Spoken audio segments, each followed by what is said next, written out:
warahmatullahi wabarakatuh. Perkenalkan, nama saya Farita Kala Putri dari kelas 2D, jurusan Ilmu Pemerintahan dengan NIM terakhir 0031. Selamat datang di Wahana Pemilu Damai. Tunjukkan KTP sebelum memasuki area.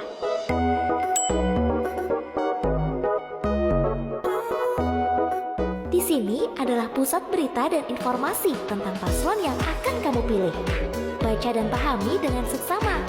Pikirkan matang-matang sebelum memilih. A few moments later. Jadi saat ini saya akan menganalisis sistem politik di Indonesia pasca Pilpres 2024 di Indonesia. Pada bulan Februari 2024, Indonesia telah melakukan pesta demokrasi terbesar, yaitu pemilihan umum presiden, wakil presiden, anggota DPR, DPD, DPRD provinsi, DPRD kabupaten kota. Pada masa itu, para calon pemilu sedang memasuki masa kampanye untuk mengenalkan visi misi dan program unggulan masing-masing calon presiden dan calon legislatif. Pada masa Pilpres 2024 kali ini terdapat 3 calon capres dan cawapres, yakni nomor urut yang pertama itu ada Pak Anies dan Pak Muhaimin Iskandar. Yang kedua itu ada Prabowo Subianto dan Gibran Rakabuming. Yang ketiga itu ada Ganjar Pranowo dan Mahfud MD. Oke, sekarang berarti kita sedang membicarakan tentang sistem politik di Indonesia. Apa sih itu sistem politik di Indonesia?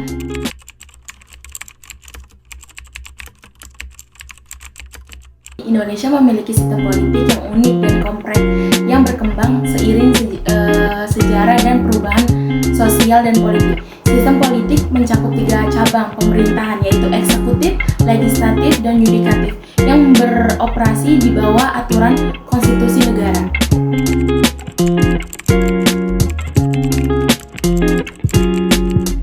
Oke, saya juga membicarakan tentang dinamika politik Pilpres 2024. Membangun negeri atau merobohkan posisi. Apa itu pemilihan calon presiden dan bagaimana calon ideal presiden untuk Indonesia? Indonesia adalah negara dengan sistem pemerintahan presidensial yang dipimpin oleh presiden sebagai kepala negara. Dalam sistem presidensial, kewenangan presiden dibagi menjadi 2, yaitu sebagai kepala negara dan kepala pemerintah. Bagaimana dengan para mahasiswa dan rakyat Indonesia? Apakah mereka peduli atau tidak peduli?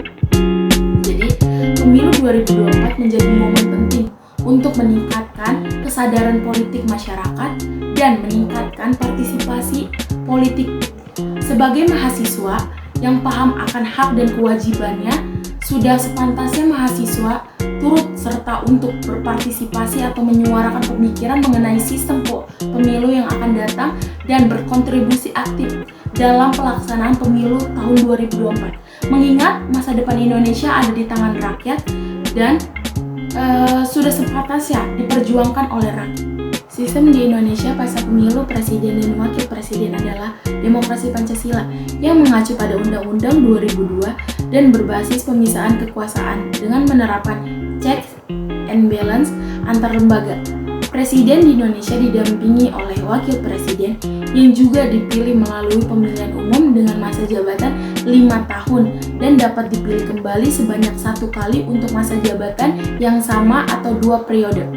Negara ini menganut pembagian kekuasaan trias politika ala Montesquieu, yaitu eksekutif, legislatif, dan yudikatif.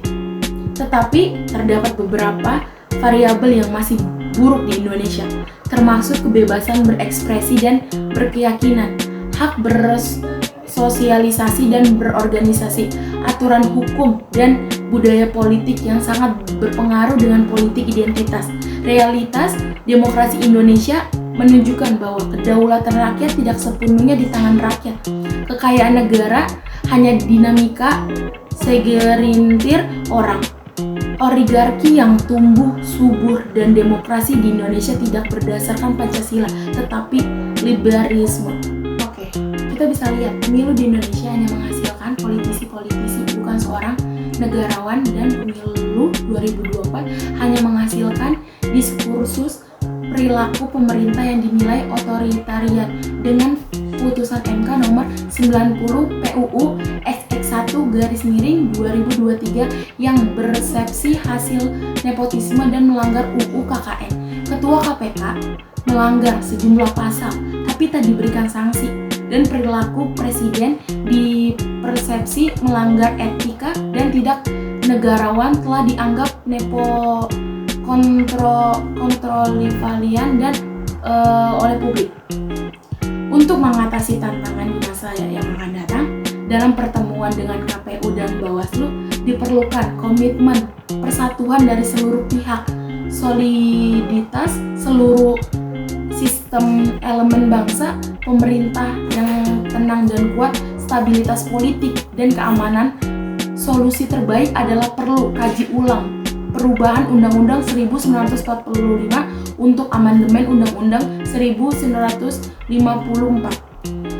Pemilu 2024 merupakan pemilu yang strategis karena pemerintah baru yang terpilih akan mempersiapkan rencana pembangunan jangka panjang nasional atau RPJPN periode 2025-2045 atau untuk 20 tahun ke depan. Pemilu 2024 menjadi pemilu demokrasi ke-6 sejak Indonesia merdeka dan seharusnya kian menunjukkan kematangan bangsa Indonesia dalam demokrasi atau kemajuan untuk Indonesia. Namun justru memasuki pemilu 2024 muncul kecurigaan dari masyarakat bahwa pemilu saat ini akan curang dan manipulatif. Masyarakat jadi meragukan netralitas, independensi dan kapasitas penyelenggara dalam menghadirkan pemilu yang jujur dan adil sangat diragukan oleh bangsa Indonesia karena memang saat ini banyak pemerintah yang tidak jujur dan adil. Di sini juga Prof. Valina mengatakan berbagai manuver tidak etis dari elit politik sebelum pemilu seperti isu perpanjang masa jabatan presiden, isu penundaan pemilu, cawe-cawe presiden dalam percalonan capres, dan isu pilpres atau putaran memperkuat opini publik bahwa pemilu tidak akan jujur dan adil.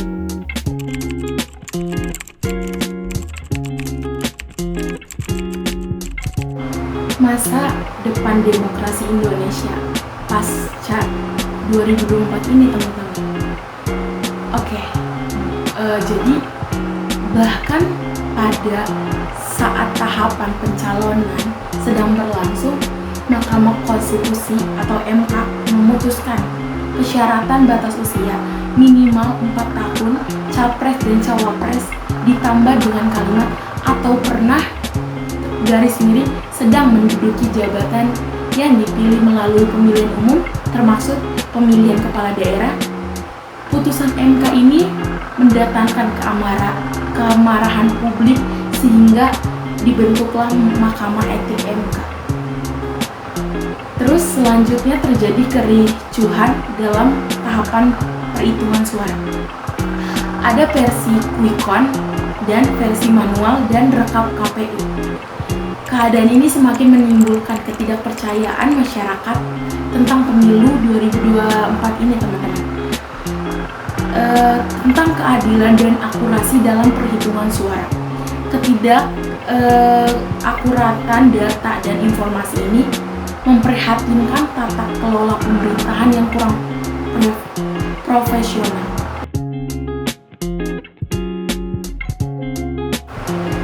Teman-teman, di sini juga ada kekurangan yang perlu dibaiki dalam pasca sistem demokrasi pemilu 2024 ini. Yang pertama ada dinasti politik. Pasti kita sering dengar, teman-teman, dinasti politik. Apa sih itu dinasti politik? Dinasti politik merupakan isu yang sulit dihilangkan di Indonesia. Fenomena dinasti politik yang begitu luas adalah refleksi dari rusaknya integritas demokrasi itu sendiri. Demokrasi, jaringan klientelistik, dan jaringan informasi atas partai politik, serta kegagalan dalam reformasi akibat kuatnya perilaku koruptif dan predatoris. Terus ada konflik kepentingan. Konflik kepentingan terjadi dalam pelaksanaan pemilihan presiden, seperti Ketua MK Anwar Usman yang dapat mempengaruhi putusan hakim agar Gibran, anak sulung Jokowi yang adalah keponakan sendiri, lolos untuk memenuhi syarat maju dalam kontestasi Pilpres 2024. Kekurangan pemerintah. Sistem pemerintah Indonesia juga mengandung ciri sistem pemerintahan yang parlementer. Ciri itu terlihat jelas dari pemegang jabatan presiden sudah pasti mempunyai kekurangan dalam pelaksanaan dan kewenangannya. Guna menghindari hal itu, pengawasan yang dilakukan dan pengimbangan dari pemegang kekuasaan negara lainnya tetap harus dilakukan dengan baik. Terus ada kepemimpinan. Kepemimpinan yang kurang efektif atau tidak memiliki kompetensi yang cukup dapat menyebabkan keterbelakangan kesatuan dan persatuan bangsa, yaitu ada teknik pemilihan, masalah teknik persiapan pemilu, masalah partisipasi pemilu, transparansi dan tata kelola pemilu yang akuntabel dapat menjadi tantangan dalam melahirkan pemilu yang berkualitas dan baik. Oke teman-teman, kita kan sudah melewati masa-masa pemilu 2024 ini.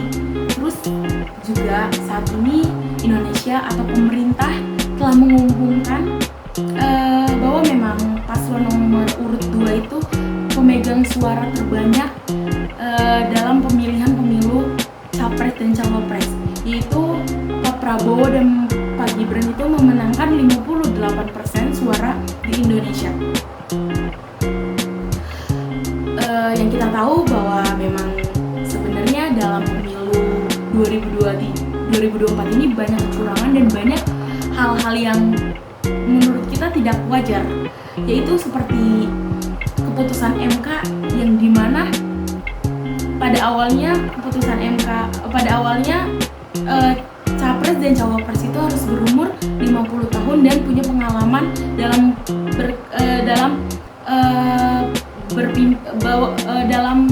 memimpin.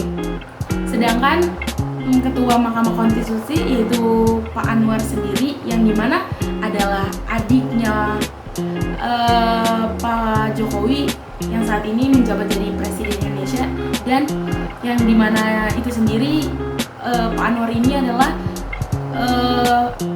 pamannya Pak Gibran.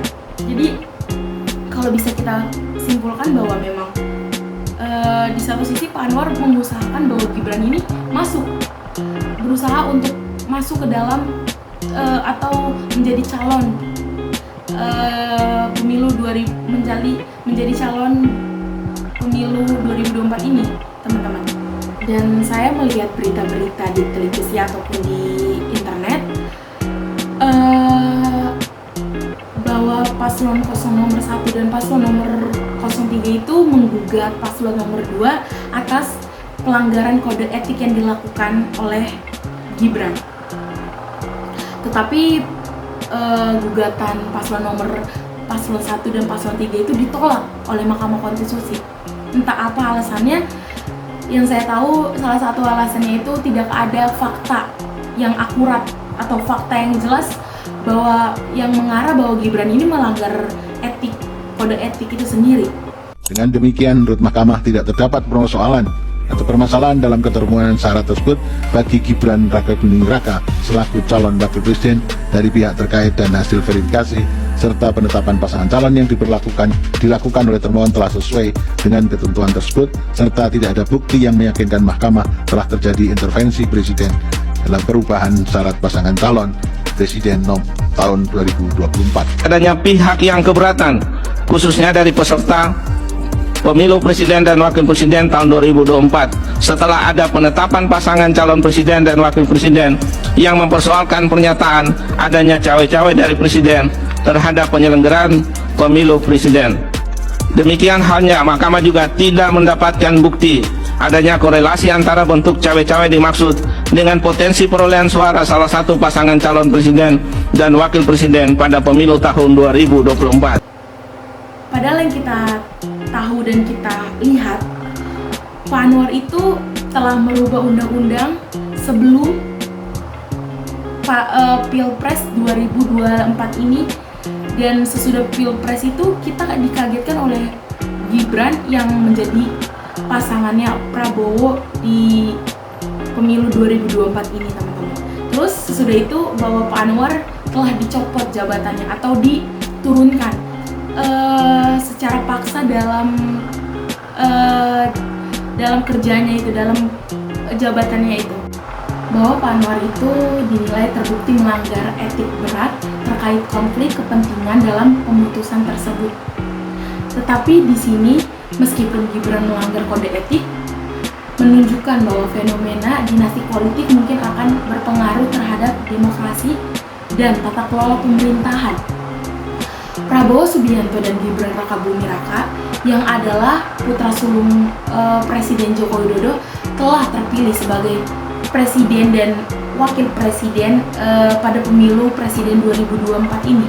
Namun ia telah menimbulkan kontroversi karena Jokowi diduga melakukan intervensi terhadap Mahkamah Konstitusi (MK) untuk mengubah substansi UU pemilu dan menanamkan bibit-bibit dinasti politiknya.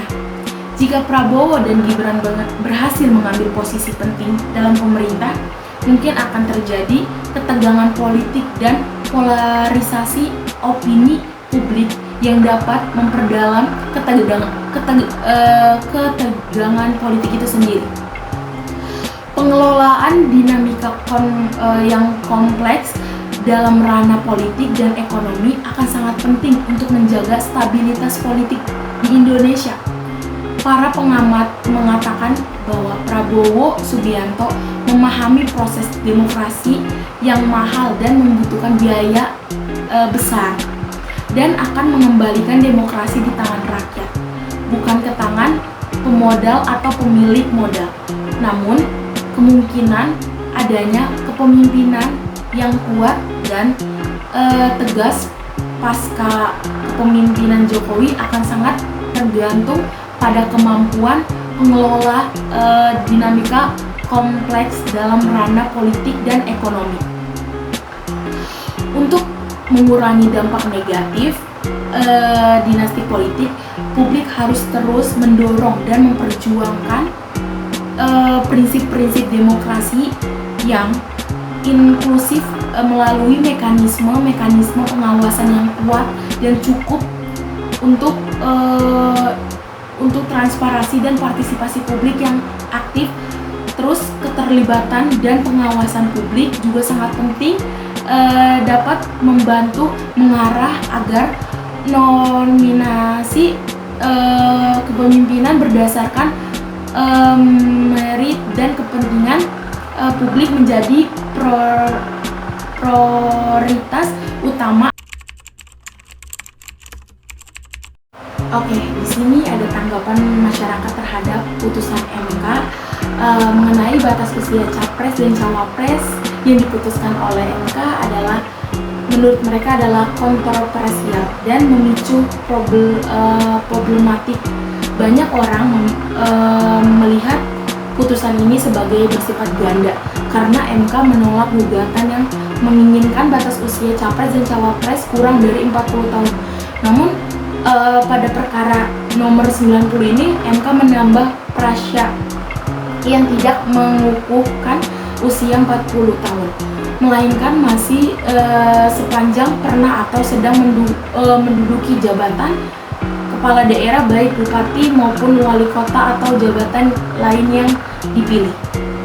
Pakar hukum mengkritik putusan ini sebagai tidak konsisten dengan keputusan-keputusan sebelumnya yang tidak didasari rasionalisme hukum dan berdasarkan besar pada tatanan demokrasi di Indonesia. Terus sanksi pemilu dan Komisi Pemilihan Umum (KPU) dipercaya akan memeriksa secara cermat argumen hukum yang mendasari keputusan ini. tanggapan masyarakat terhadap keputusan ini juga mencangkup suasana kebatinan pembuatan hukum dengan pendekatan logis dan kepentingan anak presiden dalam hal ini. A few moments later.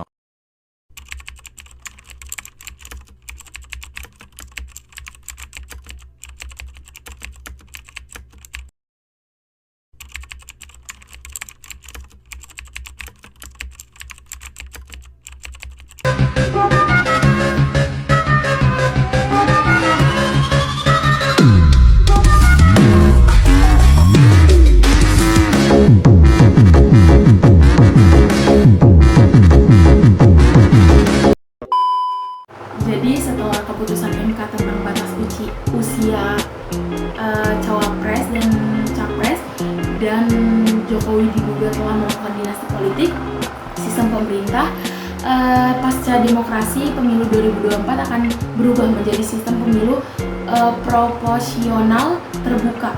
Dalam sistem ini, partai politik dapat menentukan urutan calon legislatif mereka dalam daftar pemilihan secara terbuka, bukan melalui metode tertutup seperti sebelumnya. Hal ini diharapkan dapat meningkatkan representasi politik yang lebih adil dan demokrasi. Selain itu, putusan MK tentang sistem pemilu 2024 juga diharapkan dapat mendorong partai politik untuk memperhatikan kualitas calon karena urutan calon tidak lagi ditentukan semata-mata untuk keputusan internal partai. Mungkin itu saja penjelasan dari saya tentang demokrasi pasca pemilu 2024 ini. Kurang lebihnya mohon maaf. Wassalamualaikum warahmatullahi wabarakatuh. Bye-bye.